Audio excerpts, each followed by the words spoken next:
समीकरण का कितना हल होता है? ठीक, कौन सा समीकरण का कितना हल होता है? सबसे पहले यहाँ देखिए, समीकरण तीन प्रकार के होते हैं। कितने प्रकार से? तीन प्रकार के होते हैं।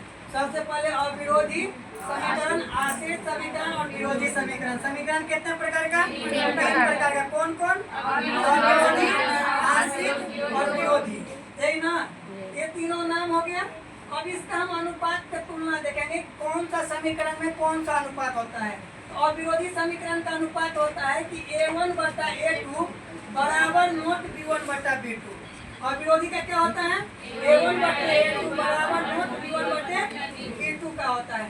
आश्रित का क्या होता है? A1 बटे A2 बराबर B1 बटे B2 बराबर C1 बटे C2, यानी आश्रित में सभी बराबर होगा।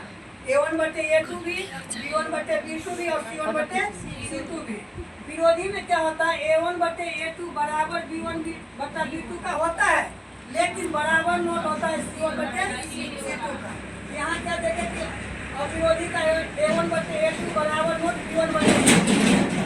आश्रित का क्या देखें? A1 बटे A2 बराबर B1 बटे B2 बराबर C1 बटे C2। विरोधी का क्या देखें? A1 बटे A2 बराबर B1 बटे B2 बराबर नोट C1 बटे C2 का।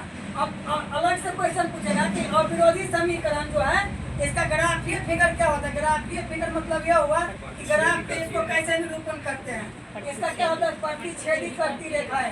प्रतिच्छेदी का मतलब क्या होता है? एक दूसरे को विभाजित करते हैं, समझ रहे हैं ना? और चिन्ह सामने में आप लोग को दिखता होगा प्रतिच्छेदी का। आश्रित समीकरण का क्या होता है? ग्राफीय फिगर संपाती रेखा। संपाती का मतलब होता है एक दूसरे के ऊपर, एक के ऊपर एक।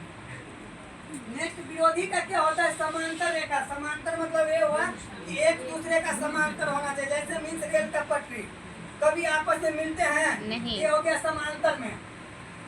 सबसे अधिक क्वेश्चन पूछा जाता है इससे कि अविरोधी समीकरण का कितना हल? केवल एक हल। अविरोधी का कितना हल? केवल एक हल। आश्रित का कितना हल? अनेक हल। आश्रित का अनेक हल। अनेक का मतलब क्या है? एक से अधिक। और विरोधी का कितना हल? कोई हल नहीं, इसका कोई हल नहीं। एक बार फिर से बोलिए, अविरोधी समीकरण का कितना हल? एक हल। आश्रित का अनेक हल, यानी एक से अधिक हल।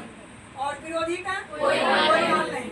अब इसमें क्वेश्चन पूछा जाता है कि अविरोधी समीकरण का जो संगत होता है कि असंगत होता है? संगत होता है। आश्रित संगत होता है, विरोधी असंगत। देखिए यहाँ पे विरोधी मतलब लिखा हुआ है, विरोधी कभी संगत होगा? जब संगत होगा तो विरोधी पहले नहीं करेगा, तो विरोधी हमेशा क्या होता है? असंगत होता है। और चिन्ह भी देखिएगा आप लोग, कभी कभी क्या करेगा? चिन्ह दे देगा। अगर इस प्रकार का चिन्ह देगा तो क्या होगा? अविरोधी। इस प्रकार के रहेगा तो आश्रित, और इस प्रकार का विरोधी। एक बार फिर से बोलिए।